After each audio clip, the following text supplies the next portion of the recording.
What would make a son rise up against his own father, not just to defeat him, but to mutilate him, overthrow him, and take control of the entire universe? In Greek mythology, the first great act of rebellion wasn't led by Zeus, it was led by Cronus, a titan who turned against his father, Uranus, the living sky itself. This isn't just a story of violence, it's a myth about fear, power, prophecy, and a cycle that no god, no matter how powerful, can escape. Today, we're breaking down why Cronus overthrew Uranus, what really happened, and how this act set the stage for everything that came after. Before the Olympians, before Zeus, before even the Titans, there was chaos. From chaos emerged the first primordial beings: Gaia the earth, Tartarus the abyss, Eros desire, and eventually Uranus the sky. Uranus became Gaia's equal and her mate.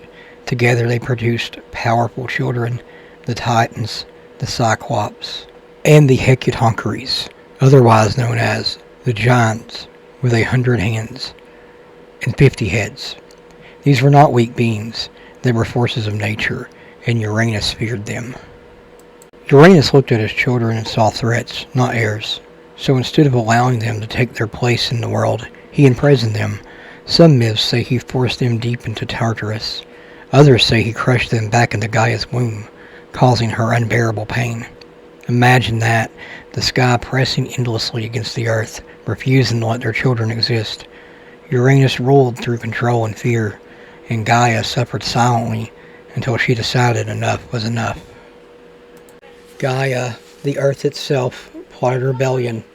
She crafted a weapon from adamant, a material harder than any metal known to gods or mortals, a sickle. Then she gathered her Titan sons and asked a simple question: who among you will punish your father? One by one they refused, all except one, Cronus, the youngest Titan, the most ambitious, the one willing to act. Cronus didn't just want justice, he wanted power. When Uranus descended from the sky to lie with Gaia, Cronus waited in ambush, and when the moment came he struck. Cronus castrated Uranus, severing his power forever. From Uranus' spilled blood rose the Furies, the Giants, and the sea foam formed by his severed essence, Aphrodite, the goddess of love. Uranus did not die, but he was removed from power. The sky was separated from the earth, and Cronus became ruler of the cosmos. So now let's jump into why Cronus overthrew Uranus. Well, there are 3 key reasons. First, revenge. Uranus was a tyrant who tortured his own children. Second, his ambition. Cronus wanted to rule. He wasn't saving the world, he was claiming it. Third is the cycle of power. Greek myth is obsessed with one idea. Every ruler fears being overthrown, and that fear often causes the very downfall they're trying to avoid. Uranus feared his children, Cronus feared his children, and soon Zeus would rise.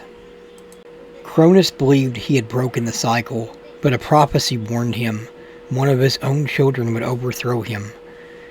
So Cronus did exactly what his father had done. He swallowed his children whole. Hestia, Demeter, Hera, Hades, Poseidon, all gone, until Rhea saved one, Zeus. And just like Cronus overthrew Uranus, Zeus would overthrow Cronus. The cycle continued. The overthrow of Uranus wasn't just an act of violence. It was the first crack in the cosmic order. It taught the gods a terrifying truth. Power gained through fear never lasts.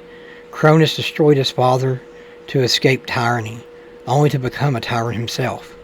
And in Greek mythology, fate always collects its debt.